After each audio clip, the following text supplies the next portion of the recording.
Hey everybody, what's going on? It's James here with Crypto Common Sense, and I have yet another Bitcoin slash cryptocurrency update video, this time for April the 7th. It's a little after 6 o'clock Central Time when I'm shooting this video.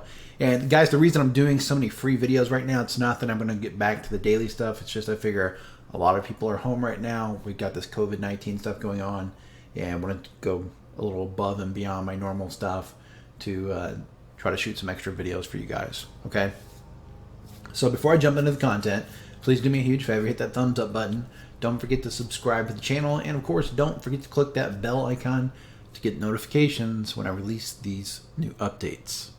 Also, if you haven't already, don't forget you can check the description for links where you can support the channel. You can join my trading course, which you can see here on the screen, and or you can join the Patron, which is just $4.95 a month, where I do more frequent updates, post charts, and different things that I'm seeing in the market. Okay, so I haven't taken a look at the market a whole lot today. I looked at it a little bit earlier, posted a few things up in my Discord group, and for the most part, I haven't felt good today. I've had a severe headache, which isn't COVID-19. It's just sometimes I get migraines.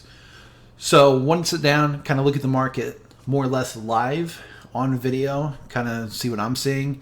And also want to take a look at the stock market because, as I've said, and as many others have noticed as well, the stock market tends to leave clues of what's coming for Bitcoin. Okay, so the first chart I want to take a look at, I don't know, I'm just going to click this tab and see which chart it is. All right, so this is my 5-minute chart. Probably not a whole lot here to talk about. There was a couple of lines, and I will share this with you guys real quick. So up in the Discord, I had said, look, watch this line right here. If it breaks south of this line and closes underneath it, you know, could be looking for a dump.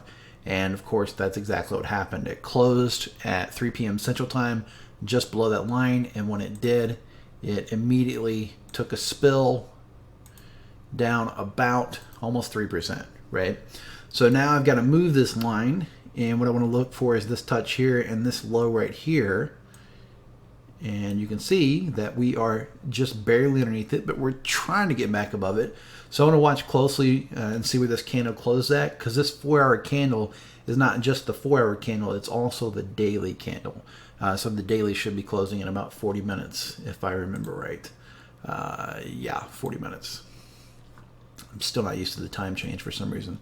But essentially that's what I'm looking at. I want to see if it closes above that. If it closes above this green line, you know, I would think maybe we're going to go a little higher. If it closes underneath that green line, I would expect more downside. So I had a short position that I had opened up at 73 something, 73.19 I want to say. Maybe it was 73.17. Closed it on the dump, so I'm not super confident that we're going lower. I'm still not looking for that swing short. It was just an intraday trade, right? Just a day trade to make a few bucks while I'm waiting. All right, so that's what I'm seeing on that particular chart. So next up, what do we got here? This is a 3-day chart. Let's look at the daily first. Let's try to go in some sort of order. So I talked about this in yesterday's video, right? I wanted to see what happened when RSI moved up to this green trend line. And this green trend line was the one that started here, had a touch here, had a bearish retest here, and then a perfect touch here as well. So far it's been rejected. The interesting thing was at the same time it was hitting that rejection on the RSI, it was getting very close to the top of this rising wedge. And then today we actually went up, peaked just barely outside the wedge, tagged the 50-day moving average, and we seem to be bouncing off of it so far. Now that 50-day moving average was the moving average that a lot of the bulls were saying, as long as we're above that, we're in a bull market. And of course, I have not found the 50-day moving average to be all that relevant with Bitcoin, totally honest. So the fact we're underneath it, I don't really care that much. It is interesting that we found resistance there, but I don't care a whole lot because you can see here that it hasn't really been that great of an indicator for Bitcoin, right? It bounced here, then went right underneath it, then right back above it, then right underneath it, then right back above it, right? It's not really what I'd like to see, but it's there. It did act as resistance, and I did find that interesting. Now, I don't want to jump around too much, but the other thing that I found interesting was right when we were hitting the daily 50 on Bitcoin, we were also hitting the 50 moving average of the monthly chart for the Dow Jones futures. So I'll take a look at that in a few minutes. So as far as the daily goes, we're still inside these channels, still inside these, zones of resistance, whatever you want to call them, right? We're still underneath this, and of course we're still inside the rising wedge and still underneath that 50-day moving average. So still not seeing any reason to open a big swing short, looking for the pivot, but I'm not long either, okay? I'm just going to continue doing my little scout moves until I see something more. So next up, let's jump over to the 3-day chart. So a couple of days ago, I did a video, right, when this closed right on top of the blue line. I said that our next stop may be this yellow line here. And when price was actually sitting up around 74 to 74.50, this was actually touching perfectly with that yellow line. And it did act as resistance, and prices kind of pulled back a little bit from there. So as far as the 3-day chart goes, I am going to continue watching that. If we break above that yellow line, it would make me lean bullish. As long as we're underneath it, I'm more neutral, macro bearish, but more neutral in the short term, still waiting for more of a sign that this move is over with, okay? And then, I was going to say last but not least, we have the weekly, but I guess I don't have a weekly pulled up, so let me pull one up real quick. Doesn't really mean a whole lot because it's obviously early in the week, but we'll take a quick peek. So I keep taking these hash ribbons off. So we did peak above this yellow line of resistance, but I think I talked about this yesterday. It doesn't mean a lot until we get to close, because if this pulls back and this ends up being a big wick, this will pull back underneath it, and in hindsight, it'll look like it never was above it, right? So the weekly doesn't really tell me a whole lot. It's just, it's way too early in the week to read too much into that. But so far, this looks like down, up. How high it goes, we don't know yet. But what typically comes after a lower high is going to be a lower low. So it's just a matter of where that lower high ends up at, right? And of course, it could be that it doesn't put in a lower high. It could be that it just keeps pumping, but I would be surprised by that, okay? So that's what I'm seeing on Bitcoin. Just want to do a quick rundown. This isn't going to be a full 40-minute video or anything. Just want to give you that quick rundown, and I want to give you a quick rundown of the Dow Jones as well. All right, so this is actually the Dow Jones futures, and this red line here is actually the 50-month moving average. And you can see that this has been a really good indicator for this particular market. Back here it had this beautiful touch, bounced off of it. Then it had a bearish retest where it collapsed, had another bearish retest, pulled back off of it, broke through, had a beautiful bullish retest where it closed right on top of that line a couple months in a well, closed there 1 month in a row, but basically came down, tested it 3 months in a row, and then rocket shipped off. And then we have this beautiful test of support right here.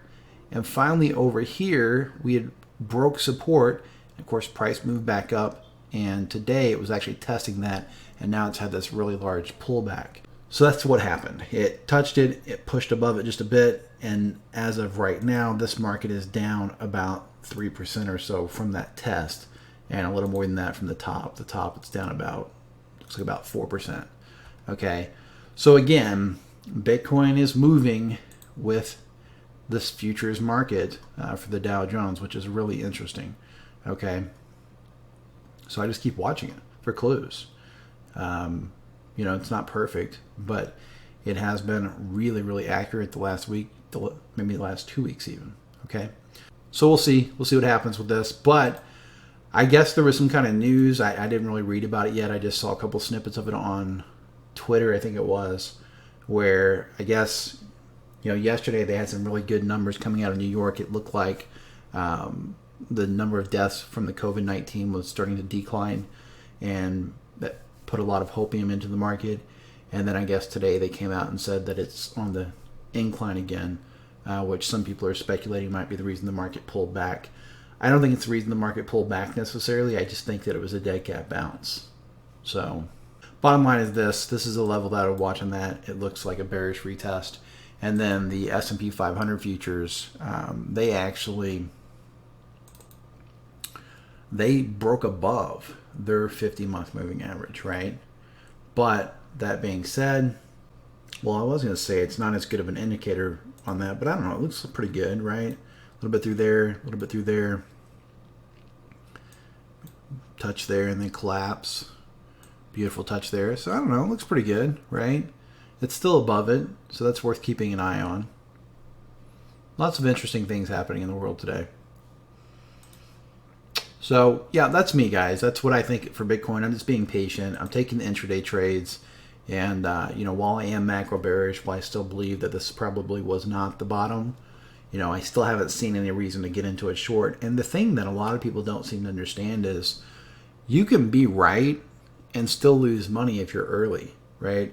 You can be right that Bitcoin is going to, for example, you could be right that Bitcoin was going down to $4,000. But if you shorted right here like I did, right, you still lose money because it pumped and stopped me out, right? Now, granted, I got back in a new shorts after that, and it was business as usual. But what I'm saying is you still don't want to be early. Just because you think it's going lower, that's not a reason to get into a trade. It's a really good way to lose money, okay? So that's Bitcoin. That's the stock market. And it seems like I had some other stuff to share with you, but I guess not. I guess we'll keep this video really short and just cover those bare essentials there. And yeah, hope you guys enjoyed it. Please remember that while I do trade for a living, I am still just some guy sitting in a spare bedroom. So nothing in this video is financial advice. Nothing in this video is trade advice. You should always do your own due diligence and seek out professional investment advice before making any type of investment in cryptocurrency. If you enjoyed the video, please be sure and give it a thumbs up, and don't forget to subscribe to the channel. And of course, don't forget to check that description for links where you can join the Patreon for just $4.95 a month, and where you can join my technical analysis course if you'd like to learn how to trade. This is James with Crypto Common Sense reminding you to please trade safe.